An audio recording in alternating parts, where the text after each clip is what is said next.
Hey guys, so today we are jumping straight into another repot and chat update video. If you haven't watched the first one, I will link it in the description and it'll give you an idea of exactly what this series is. I just don't want to have to explain it again. So we're gonna cover 3 videos in this one video. And the first video is gonna be this one. This was called The Longest Repot on YouTube. It was an almost 3-hour long repot. It did really well, like freakishly well. It's just filming and editing that video took the wind out of me, literally. So I do want to try and get at least one super long repot on the channel every few months, but I don't think that I have it in me to do that anytime soon, so I say. So anywho, this one had 6 plants in this repot, and then the second video is this one, which was my spring organization video where I set up my new IKEA cart, my IKEA plant cart, and then I also did a little bit of repotting in there. So there were 3 plants that I handled, or 2 plants technically, in that video. And then I know that one wasn't a repot and chat, but it was a pretty, I would say, significant repot, so I just wanted to squeeze it in here. And then the last repot is the repot from March, and this one had quite a few. I think there were about 11 or 12 plants that I repotted in this video. So we're gonna go through them all today. I've jotted down little notes about the situation that those plants were in so that you don't have to watch that video before this one if you don't want to. And I'm also going to be squeezing in some footage here. I don't know if I sit too far on one side, I think the lens kind of makes my face, like, I don't know, it just warps it a little bit. So I don't want to go too far, but yeah, I'll just throw in some footage here. So the first plant was my philodendron rubro. I can never say this. Why is it such like a mouthful? Philodendron rubro juvenile El Choco Red. This one was a 6-leaf plant. It had a very weird potting situation. It was in a glass vessel, pretty small one.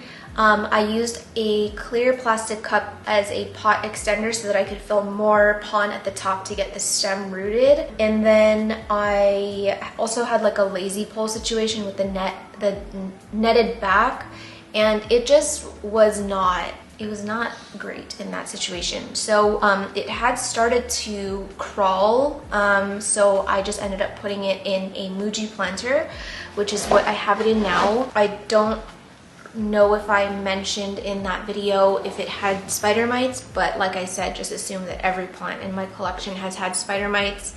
I ended up chopping off 3 of the leaves because the spider mites got so bad, and I find that with multiple leaf plants, it's just harder to eradicate the pests when there's so many leaves. And I'm just in a place now where I'm not getting super duper attached to certain leaves. I'm just like trying to do what's best for the entire collection. So if that means chopping things down to a stump, that's just what I'm doing now. A lot of people, sorry, this is a tangent, but a lot of people ask me, you know, why is my pest situation so bad all the time, and why don't I just use predatory bugs? Let's just talk about that real quick. So number one, the reason that my pest situation is so bad is because I truly feel like I live in a very pesty place. Like, I could be out for a walk and like an adult thrift will land on me, or I'll come in and like literally like a mealybug will land on me. I'm not even joking. I've had like thrips on like my screen windows, and it's a shame because I live right on the river. This big window wall, if you guys are familiar with my space, it's a panel window, so it opens up like doors, and I can basically like have a full like walking area between my living room and the balcony, and it's beautiful. And when I moved in to this place, I just had like these dreams of like keeping these doors open all day long and like hearing the river sounds, and I just, yeah, that ended up not happening because one, one thing I learned very quickly living by the river is that there are so many bugs, not just like the thrips and the mealies and whatever, but like spiders, like huge spiders. So honestly, I don't really ever open my windows and I don't open these doors, and it's such a shame. But if I did, the whole house would just be infested with bugs. So yeah, that's like a really sucky thing. But anyway, I do think I just live in a very pest-ridden place because a lot of people like in my local Facebook group, we all deal with pests all the time and so frequently. So there's that, and then I think the other reason is that I'm always bringing new plants home, whether it's from other people or from a nursery, importing, whatever. There's just always kind of like a flow of new plants coming in. So there's that. 3, since YouTube has sort of become my job now, or part of it, I just don't have as much time as before to care for them, but I also have like double the amount of plants. I have downsized quite a bit, but I mean the collection is still fairly large. And then to answer the question about why I don't use predatory mites all the time, 2 things specifically. 1, I find that my predatory mites don't do well on my plants outside of a greenhouse. They just don't hatch, or they don't, they're not as active as the ones that are in my greenhouses. And 2, the cost. They're really expensive, and it's just not in my budget right now to be spending that much money every so and so weeks to, like, you know, have a new batch of bugs come in. And that's just what it is. So right now I'm just resorting to kind of just being on the defense, and yeah, that's just kind of where we are. So anywho, with all that said, that's why I chopped off a lot of leaves on this one, because I just didn't want to, I don't know, risk it, you know, multiplying even more than it already had. And 3 leaves is way more manageable than 6 or 7 leaves. This new leaf emerged after the repot went up, and it's kind of just like the same size. I'm still not loving this plant the way that I thought I would. I don't know what it is. It has everything that I like in a philodendron. It really does. But I don't know why I have not loved it the way that I thought that I would. So anyway, it's doing okay overall. I can see some new roots, but not a ton. But I do think it's gotten pretty established in here in terms of, not like root established, but I think it's like acclimatized to this this new pot or this new planter. So that's good. I mean, it's not declined any more than it was like in the video where I repotted it, but it's also not had like a major blow up. So that's that plant. This next one is one of my albos. This is the one that I'm actually keeping for myself. If you guys are new to this channel, basically any albo that you see in this house came from a friend's albo, and we've just been chopping and propagating it like crazy. So over the last year or so, I've just had sort of like a rotation of albos in this house, and we're currently in another rotation. So this one specifically is mine that I'm keeping from that batch. This albo specifically had 3 leaves. It was in perlite, and I did kind of show you some thrips damage that it had. Her mother plant has sort of had ongoing thrips issues since she's had it, essentially, which was in like 2019 or something. So this one was no different. It was a cutting from that plant. Yeah, it was kind of just in a propagation situation, and I just wanted to get it into something a bit more permanent, which is where we are now. So I put it in a much bigger glass vessel. I put pond down at the bottom, some soil, and then some fir bark at the top just for decorative reasons. Don't let this little guy scare you. He's my little protective worm. And I got one of Lauren's poles on it, and yeah, I mean, it's not rooted into this pole yet from what I can see. nothing going on. Probably because I'm not really spraying this plant a whole lot, but we do have some good things happening in the substrate. You can see some new roots forming. So this is how I know it's like taken well to the transition, which is always, you know, I can breathe a sigh of relief during every elbow repot. I don't find them anywhere near as finicky as a Thai constellation for sure. I feel like I've sort of gotten the hang of the elbow repots, but yeah, this is a new leaf that emerged not too long ago. It fully hardened off maybe a couple days ago, and it just has beautiful, beautiful variegation, and I'm super happy to see some pinnations on it as well, because the one that came before it was this one. So this one had one pinnation and then it kind of reverted back, but it's still such a beautiful leaf, and now we're sort of back. So I think that it's adjusting well to life in here. Right now it's living right in a windowsill. This is a plant that I definitely want to enjoy. I don't want to put it in a tent or an exo, even though it probably would grow a lot better and maybe faster in there. This is definitely one of the plants that I'm keeping to have as display in the house. So it's sitting in this window next to me, which is a south facing window. It gets very, very, very hot. I do have to monitor it because I don't want these leaves to get scorched. I think one misconception about variegated plants is that like they just love like the brightest light possible, and that's just not true. I have scorched a good amount of elbows specifically when I did have a lot in my windowsill. So as it gets warmer, I think I might need to pull it back, but we're gonna deal with that as we get there, right? We're not quite there yet, but it's doing pretty well in the living room. I'm happy for a successful transplant for sure, and I think it's gonna grow pretty well this summer, hopefully. Next one is my philodendron glad hands. This one was in perlite. It was, oh gosh, I'm trying to put these pieces together. What I think happened is it wasn't perlite originally when I got the cutting from Jing. It rotted when I tried to move it out. So I put it back into water, and then in this repot, I had it back in perlite and it had fully rooted, and then I moved it into pond, I think. It had 4 leaves at the time, and this is glad hands now. Back in water.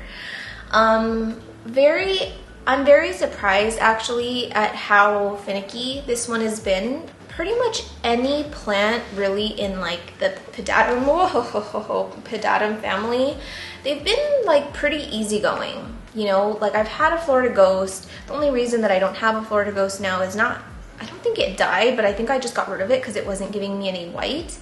You know, I have my Florida greens, I have my Florida beauty. What else have I had in that family? Anyway, so I don't know, they've been pretty low-key, pretty easy for me.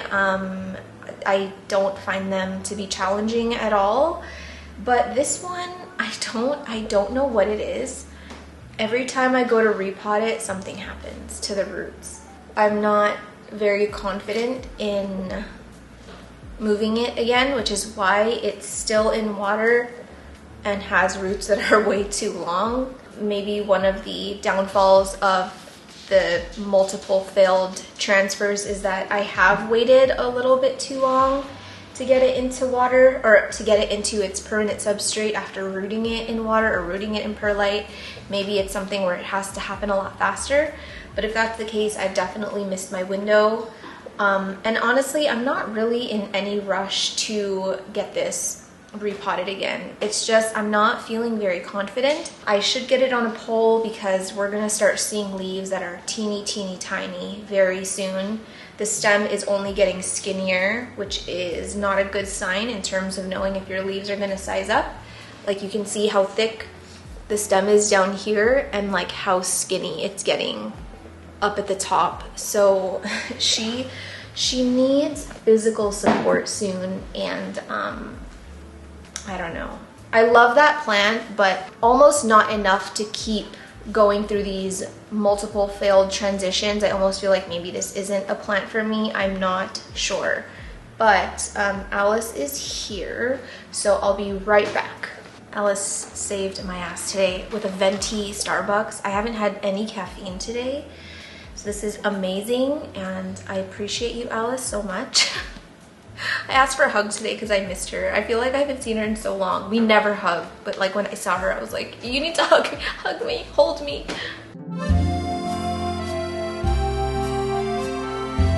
Did I finish what I was saying? I can't remember if I finished what I was saying or if I just stopped talking, but yeah, that's the glad hands. It's not doing great, but you know, we're gonna try again. If we have another failed transplant, I may just let her meet her maker or get rid of her. Next one though is my McDowell. So this one is actually 2 plants in one pot. They were both rooting in perlite.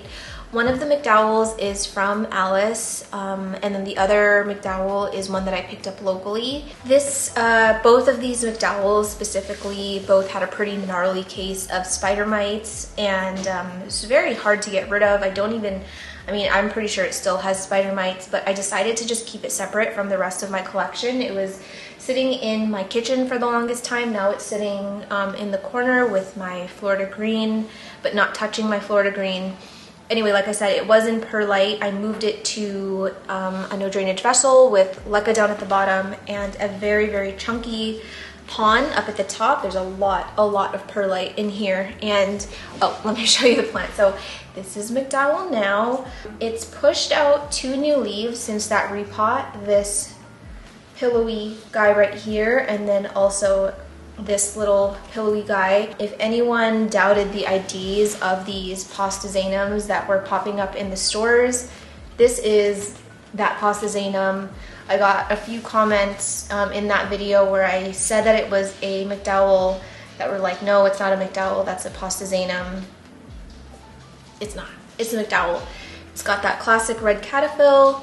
It's got the really, really bright midrib with the venation that goes all the way to the edge of the leaf margin, just like this McDowell. So yeah, I thought that I scored pretty good with that purchase. I think I bought that postazanum for like $3, maybe $5 at most, and I'm probably gonna get another one because I'm just obsessed with these guys. So yeah, it's done really well. It still probably has spider mites, but I have been more diligent about kind of keeping this one cleaner and giving it rinses a lot more frequently. It did push out a lot of EFN once it was living in my kitchen or just outside in general. You can sort of see, maybe, or not, there's like little droplets of sap on the back of like all of these leaves. Luckily it's not really burning through like it does very, very heavily on my gloriosums, but she's like a pretty decent looking plant, and I'm actually very glad that I ended up potting them together because I just feel like it looks so much more lively and more jungle-esque this way rather than having 2 separate plants. And it's both of the plants are working on another leaf. It is still very much climbing. It is not showing that it wants to crawl. We're just gonna let it keep climbing. And I would say this transplant was highly successful. Did not have any trouble with getting new roots. You can kind of see some of these older roots that were once really white and bright have kind of died off during this transition, but they're still coexisting just fine. This does not strike me as something that needs to be rescued. That just looks to me like a living thing going through, you know, the things that it goes through. And yeah, she's doing really well. So this one I'm just so glad is on the up and up, and it's just such a nice little addition to my living room. I love seeing it. Makes me very happy, and I kind of want to just like keep it in the background, maybe just tuck you in back there. So that's the McDowell, doing great. Next one is my Ripsala salicornioids. I realized I did not scooch over for me to put in the video. I probably just overlaid it over my face, but anyway, next one is my Ripsala salicornioids. So back during this repot, it was still in my big sort of oval looking planter That one did have drainage holes down at the bottom. It was in soil, but it was a very, very chunky soil that almost became what I felt was hydrophobic. And the reason that I kind of knew that it was hydrophobic at that point is because the quickness in which the water just kind of came out of the drainage holes, it was just way too fast, and it would just kind of like slide over the edges and just go straight down to the bottom. So I wanted to get it out of there. I felt like the plant wasn't doing very well. It was dropping a lot of like the old growth at this. It was dropping all of these at a rate that just seemed a little bit too fast. Since then though, there was another video that I posted. It could have been my week of, where I chopped a good portion of this plant for one of my friends. And so it's kind of pared down a little bit more, but it's still a very decent looking plant. I haven't really been drinking a lot of caffeine, so that is just bringing me back to life. So here is what the Ripsalis looks like now. I kind of feel like maybe this is distracting, so sorry guy, gotta go. Oh, Kurt. So Ripsalis salicornioides, it is starting to sun stress in the window now that like the warmer temps are here. You can kind of see how like burgundy-ish some of them are turning, and then over here like how pink it is. And my goal for this plant is to see some flowers. I have confirmed that this specific Ripsalis salicornioides are the yellow flowers.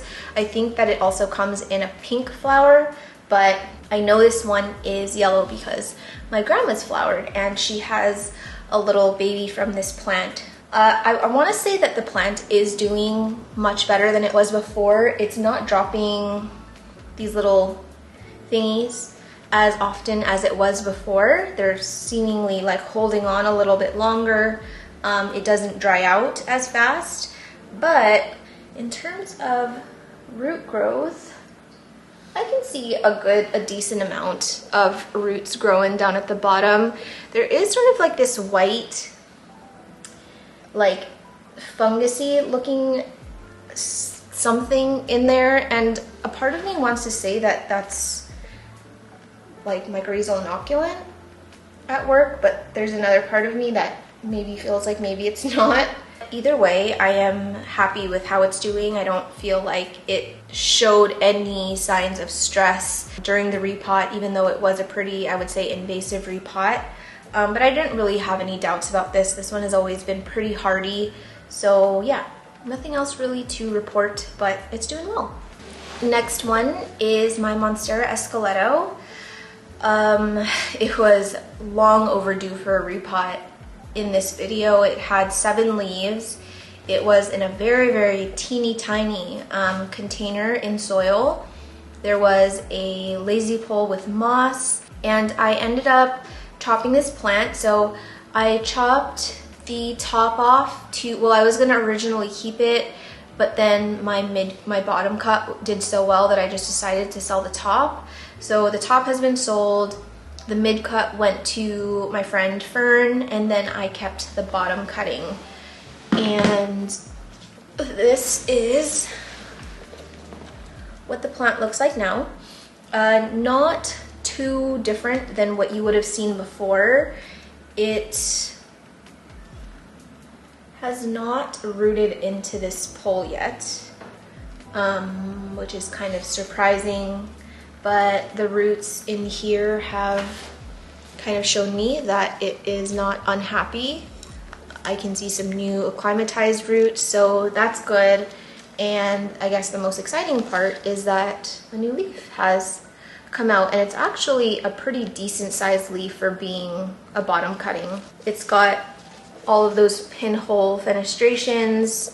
It's definitely not anywhere near like where we were before, but I feel like we're gonna get there in no time. I got to this size, it's not massive, but I got to this size way faster than I thought I ever would, because I grew this from a stick and I wasn't expecting to see leaves like this for like at least a year, and it just happened so fast. So I'm already feeling really, really hopeful with this being the first leaf on this bottom cutting. And yeah, I really could not have asked for a better scenario with this repot. So now Fern has her wish list plant. My friend Selena, who bought the top, also got her a plant that she's wanted for a while, and I'm sort of like kind of picking up where I left off. Maybe we took a few steps back, but at this point in time where we are in the spring with like the temperatures rising and summer like just being around the corner, I feel like we're gonna be back to this, if not better, in no time. So I'm feeling good, feeling happy about it, and again, very thankful for another successful transplant. We are gonna jump straight into video number 2, which is the spring organized video. The first one that I repotted in that video was my Dioscorea discolor. That one was in pond in a 4-inch pot. I had been using 2 of the arka trellises from Propagation Diaries, and it was at that point kind of starting to grow out of control, and we haven't stopped. We really haven't. I did just give this a haircut maybe about a week ago because it was just growing crazy. I could not contain all of the vines. You can kind of see it a little bit better from the back where there are so many new growth points. It kind of just grows out from wherever. So trimming this plant back is not an issue for me at all, just because I know how vigorously it's gonna grow. Wait a second. You know what I just realized? I just realized something. I've repotted this one more time since that video. I did it very recently. It's in an even bigger pot now with a bigger trellis.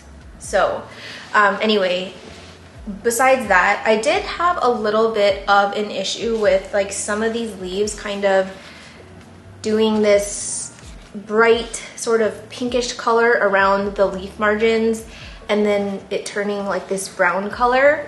You can kind of see more of it on like this leaf right here.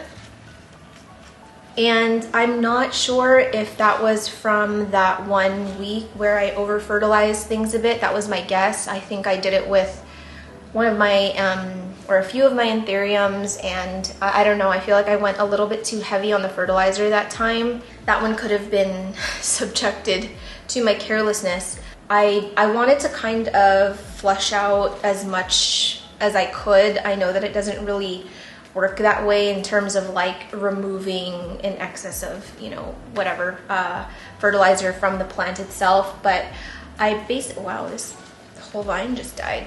I basically just removed it from the pot that it was in. That would have been the pot that I repotted it in that video, and I soaked it in water for 24 hours with just a tiny bit of hydrogen peroxide, repotted it into this clean pond with a good amount of perlite, and I'm just kind of hoping that things sort of resolve on its own, although I'm really not too worried. A lot of these new leaves don't look sickly at all. They look quite happy and healthy, like this guy. Where is it? This guy right here. And it's just such a fun, rewarding plant to grow, and it's just kind of nice to not worry about trimming this back too often and not knowing if it's gonna still look full and lush just because of the rate at which this plant grows. If you're looking for a plant that you can like share freely with friends and stuff, this is your guy. If you have a friends group who all want Dioscorea, don't even bother all getting it. Just go in on one, let it grow, and share it with each other because they are so easy to grow. They do take a little bit of time to propagate. I had really good luck with water. Yeah, this started as a 2-leaf cutting and now we're here. So, and that wasn't even that long ago.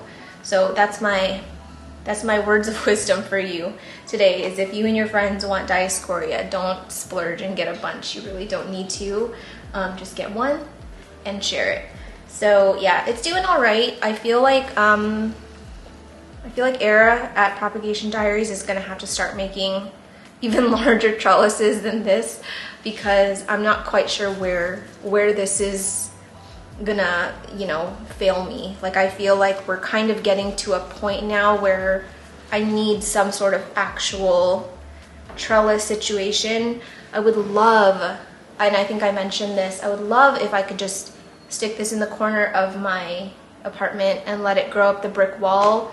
I know that these vines would love the texture of the brick wall, but because of the nature of my living situation, I am renting. I don't know how long we'll be here. I don't really want to invest.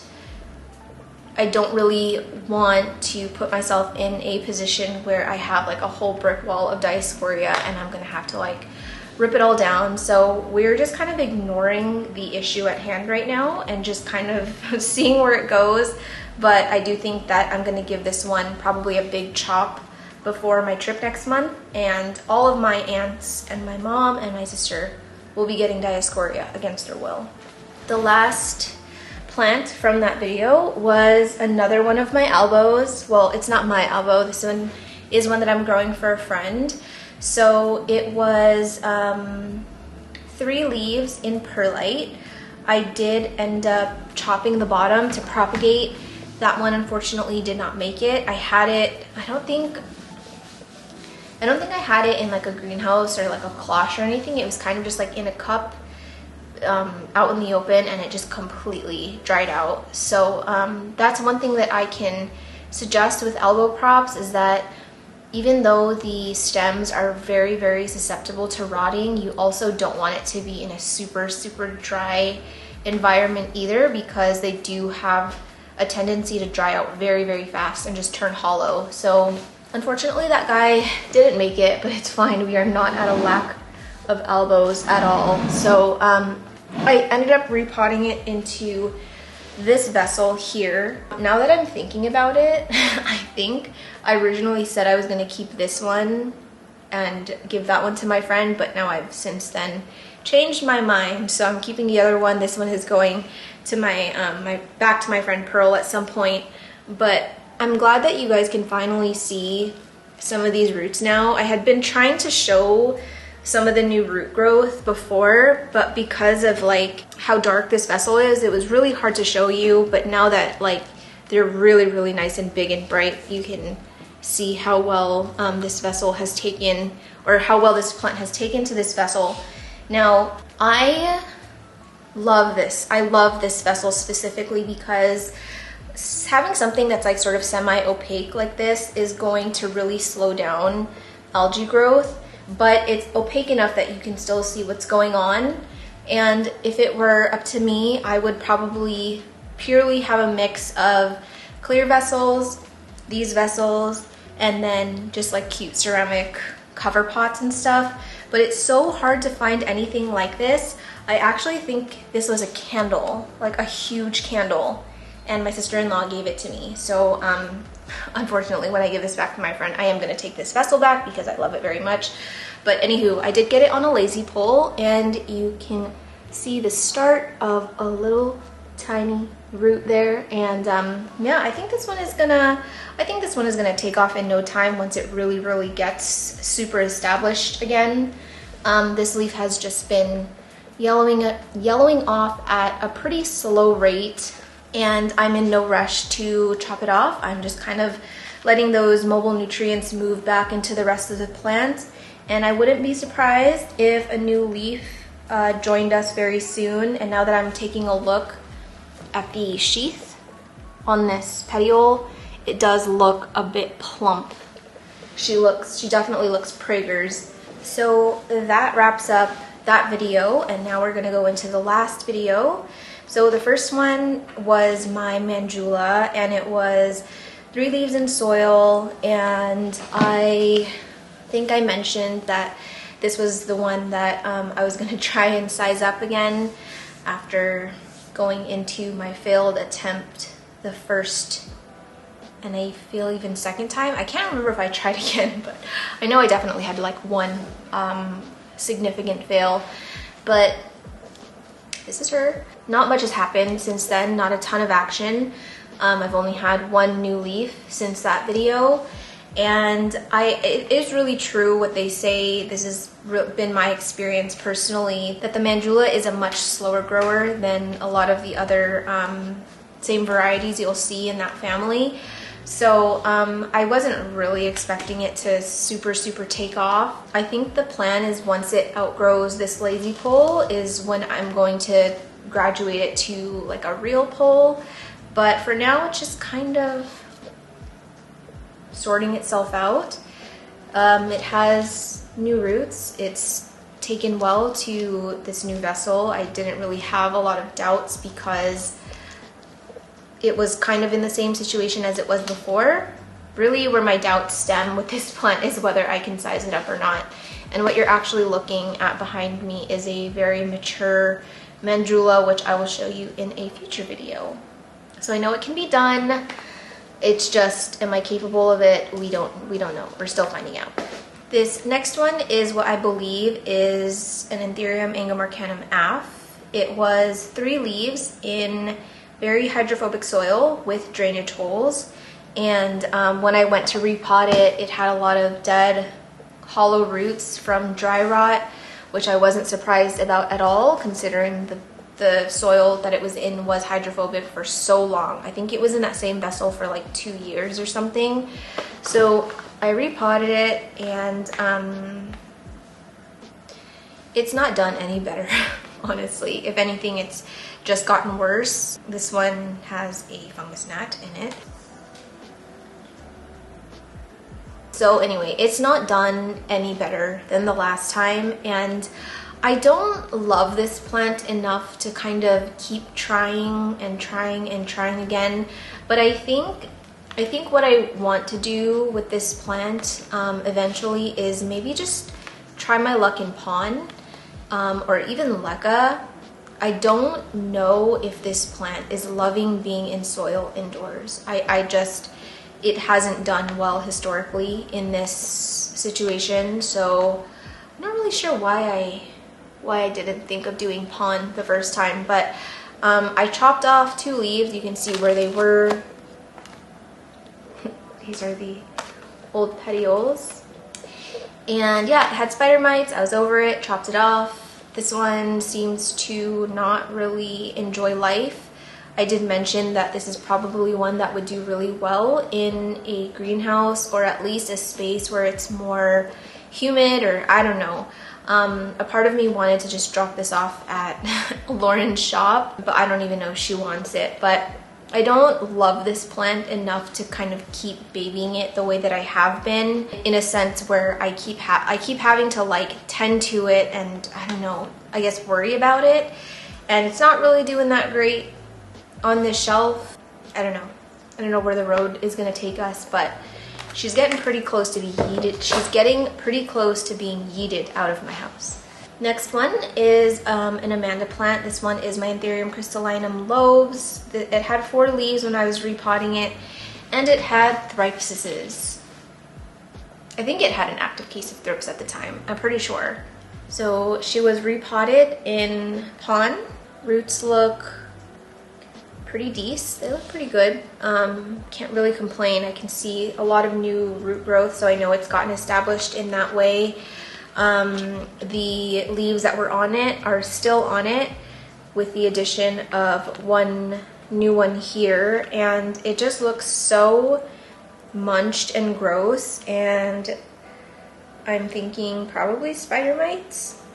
The only silver lining is that I have not seen a single thrip in my house in a long time. I'm gonna knock on wood as I knock on my head. Yeah, I haven't seen a thrip in a really long time. I probably just jinxed myself.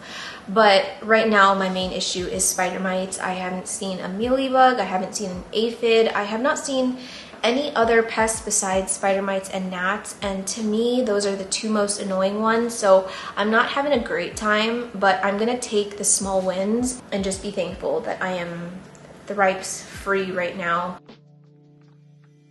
But as it stands with this one, nothing too mind-blowing. We're still adjusting for sure. I think what I'm gonna do with this plant is once the next leaf comes, I'm probably just gonna chop off these bottom ones because of the spider mite issue. I'm just I'm not pressed really to have plants with multiple leaves on it.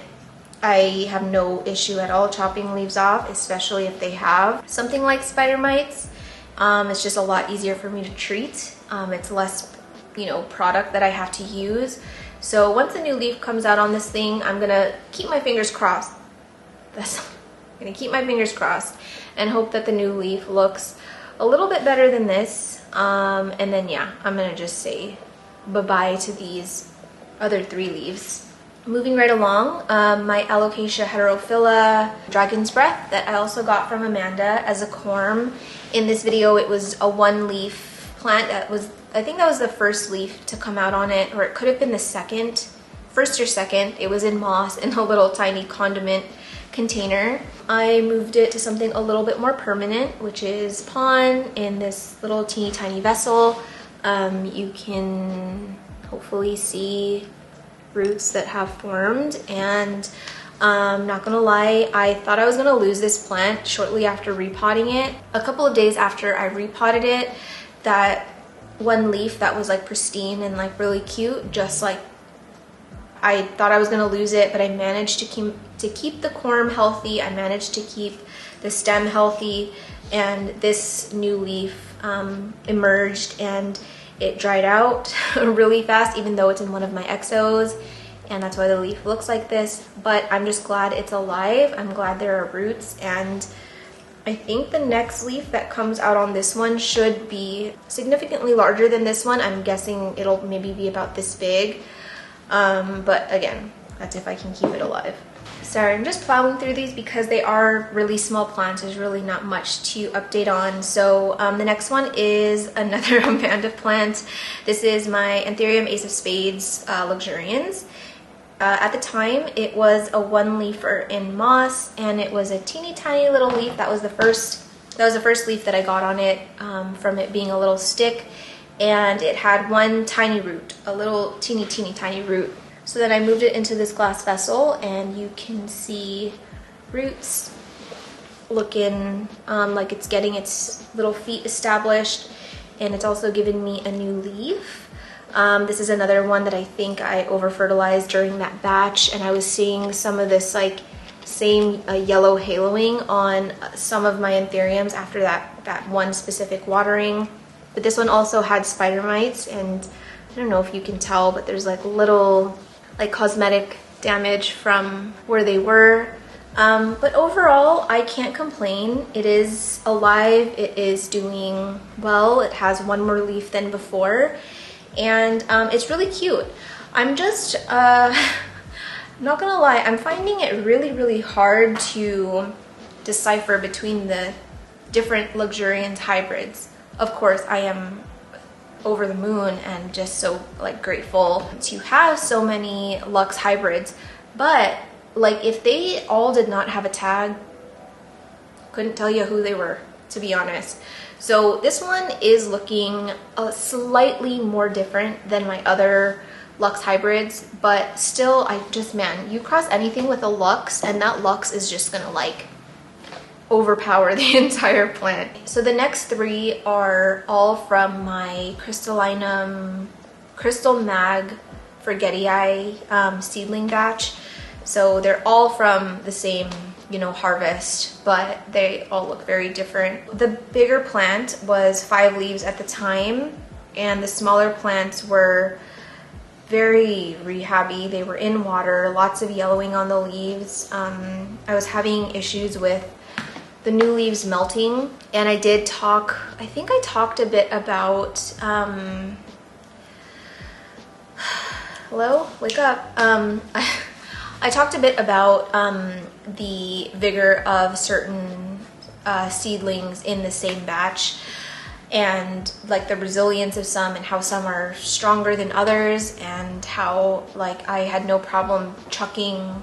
Honestly, I think I probably chucked about 60 to 70 seedlings that just were not, they were just a pain. They kept melting, the roots kept rotting, all the new leaves were like distorted, and yeah, I just kept the ones that really had very defining features about them, and then I kept the one seedling that I saw was performing the best out of all of them. So I'm going to show you that one first. She's so cute. I can't get over her. This one definitely, I'm seeing a lot more forgetti in this plant. I know that, you know, the Venetian looks crystal mag, but I don't know. Like, do you guys see more forgetti in this plant, or is that me just like trying to convince myself that I want to see forgetti? I kept this one specifically because, one, like I said, it was the strongest out of the batch, and two, I was noticing that it would kind of flip-flop between leaves that looked like it could almost have like a fused sinus and some that had like a full blown sinus. It was much more prominent or pronounced when the leaves were smaller. But then like this new leaf here, you can kind of see how it's like partly fused. It's so stinking cute. Like they're overlapping, but it's not fully, like it's not a fully open sinus. I think that's why I see so much forgetti in it, and it's so round like a forgetti. It doesn't really strike me as a super crystal maggy leaf. So I'm just really happy that this one has done so well for me. I'm truly the most proud of this plant than any other plant in my collection, just because I literally made these seeds myself, and it was like one of the coolest things I've ever done in this hobby. I know that it's very common for people to hybridize Anthurium, and it's not hard, but as someone who has really not been in like the deep aeroid hobby for even 5 years, this was really cool to me, and to have such a cool hybrid is just really special. So yeah, I was surprised at how well this leaf grew on this shelf. It's definitely loving the cooler temps out here. I've got the AC on now pretty much all day because it just turns into a sauna in here if I don't. And like I mentioned, I don't keep windows open for the reason of bugs coming in. But it's safe to say this one, I would say, is pretty acclimatized to living outside of a greenhouse, doesn't seem to mind it. Very minimal cosmetic damage on this one, and it's just such a cute little leaf. So now I'm going to show you some of its siblings in that same batch who I can't speak as highly of because they're much weaker than this guy. So here are the other two that were in water and were kind of melting. I can see new roots on both of them, which is a great sign. But look at like how is this from the same batch? Not all seeds are created equal, I promise you. So you can see this one specifically looks, I think that this seedling looks very mag-like. I don't see a ton of crystal. To me, this, like, if I saw this plant, I would think that it's a juvenile Anthurium magnificum. And then there's a seedling like this from that same batch that looks, I don't know, like could be some kind of obscure hybrid. To me, this does not strike me as like the same plant as this. But I could be wrong. I mean, I think it's because this plant looked so different as a young seedling than this one does now. And just to kind of show you guys another comparison, I do have one more seedling from that batch. Does this not look like it could be some sort of like Indo-Pappy hybrid? And look at this emergent leaf. The emergent leaves on this one looks nothing like this emergent leaf. All of the emergent leaves on this seedling specifically have always been so dark and just more like narrow. And I'm like, how is this even the same plant? I don't see it. I don't see it. So I have kept this one because of how different it was from all of the other seedlings. And I'm really excited to see how it transforms as it gets older. I'm not surprised if it does end up looking like this, but it's just interesting to see how different they are as like young specimens. Anyway, oh my gosh. Get it together, Sherman. Okay. So there's that. All of the hybrid seedlings are doing definitely better than the last time you would have seen them in that video. Of course, this is going to be really redundant, I feel, because I just put out my complete houseplant tour, but you know, I wasn't going into as much detail as I'm going now. Next one is my Crystallinum pinklei. This is another Amanda plant. At the time, it was 2 leaves in tree fern fiber, and it was in that same pot that I got from Amanda. There was no, I don't think there were any amendments mixed into the tree fern fiber. I think it was purely just tree fern fiber, and I kept a reserve down at the bottom. And I do think I had a little bit of trouble with root rot, but I can't be 100% certain. So this is it. It's looking the same. Nothing has changed since the last time you would have seen it. And I do see some new roots down at the bottom, so it's getting its bearings, and there is also a new leaf on the way. So there's also a new leaf on the way.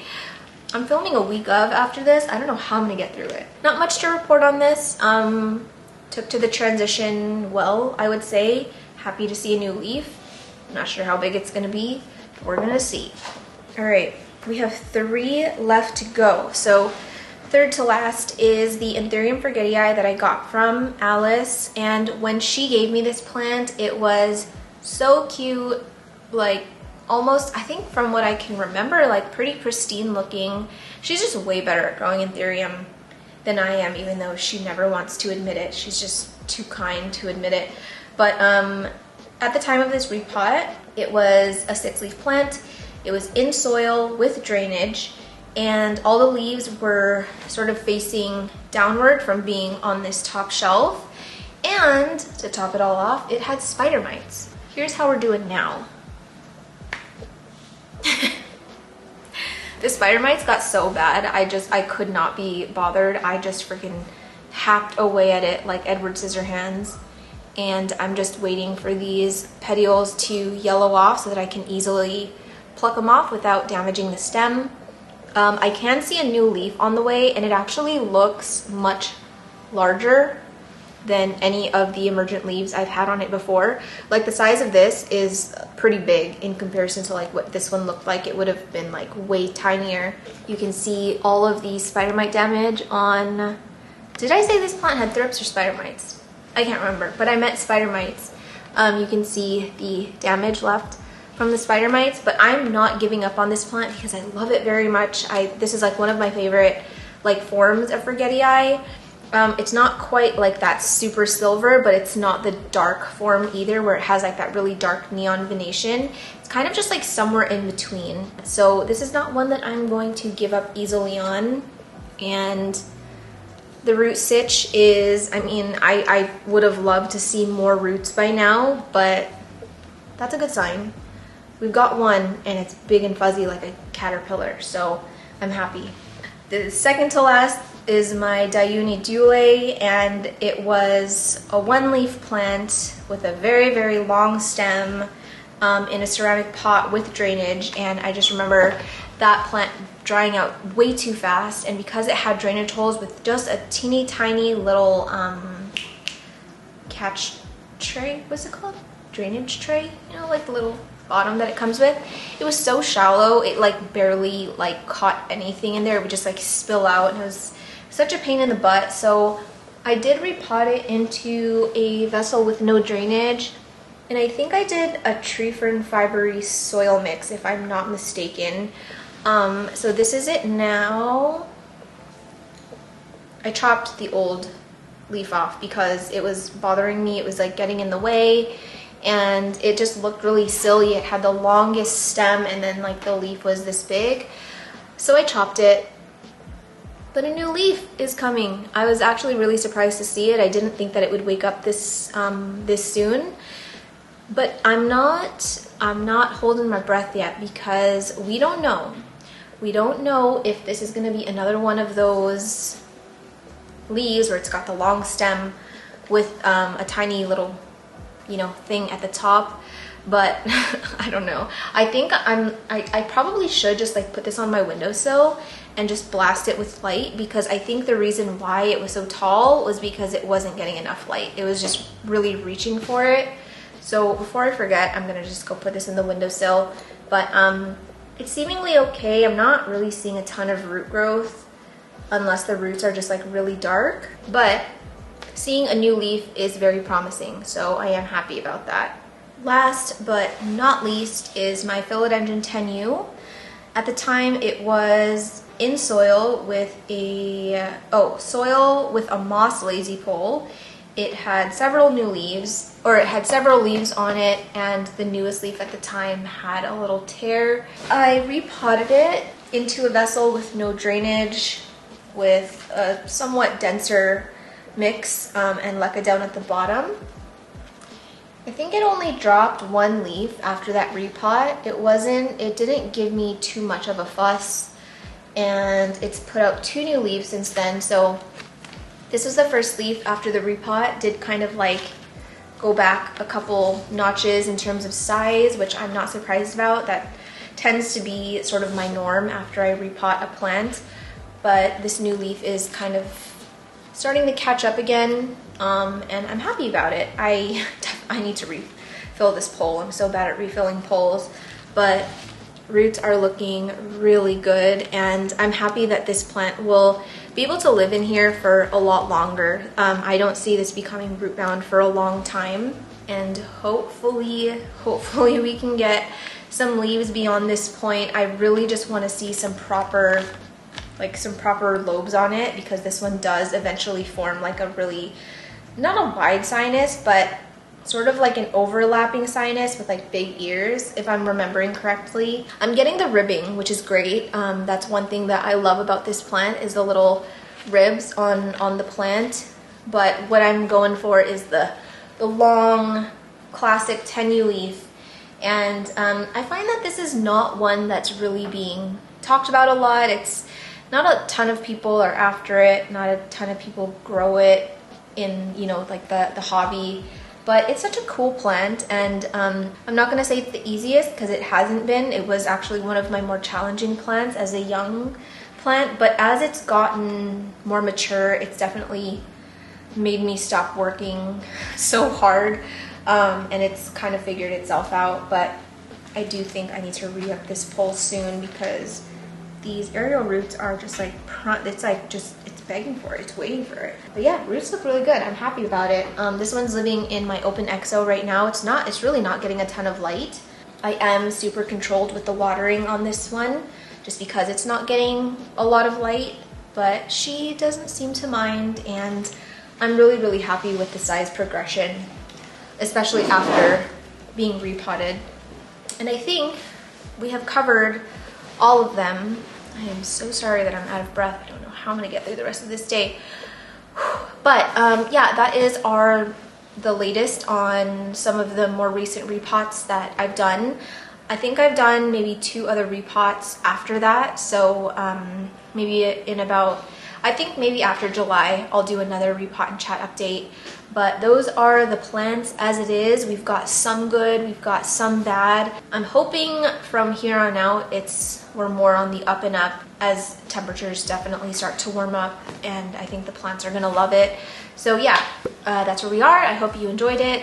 Please let me know if you have any questions about any of the plants. If you did like it, please don't forget to give it a thumbs up, and I'll see you in the next one.